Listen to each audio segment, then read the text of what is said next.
finally, is this the weekend where we see some performance coming out of the W15 for Mercedes? So we're out of the Suzuka Grand Prix, also known as the Japanese Grand Prix, this weekend, and we've just seen FP1 and FP2. Now, it's worth noting, unfortunately, that in FP2 there was rain and it was a complete write-off. We didn't get to see much running on track. However, in FP1, we saw a really good performance from Mercedes, and it looked like a really strong pace was in the car. Now, a couple of things to note.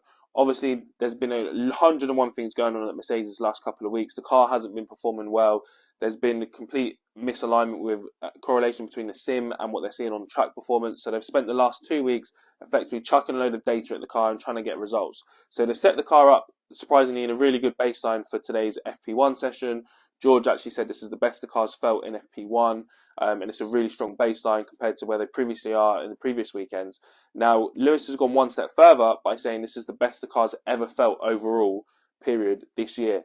So Lewis has actually begged his engineers, do not touch the car, do not change anything, do not tweak anything, and just let the car come to him, because this is definitely the best he feels. Now, it's interesting to note, obviously, this weekend it doesn't look like it's going to be hot. The weather looks like it's going to pretty much stay as it was in FP1.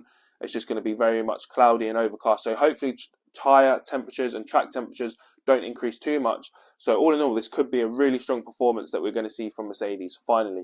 But anyway, guys, drop me a comment below what you think. Is this the weekend where Mercedes are actually going to turn the tune? And are we going to see some performance coming out of the W15? Or is it going to be the same old story where we get to FP3 tomorrow, we get to qualifying, and one, the car falls off a cliff, and two, Lewis doesn't even qualify for Q3. So drop me a comment below, but fingers crossed, there is some hope. But is this the same hope that we get every weekend as a Mercedes fan? Well, let's find out tomorrow.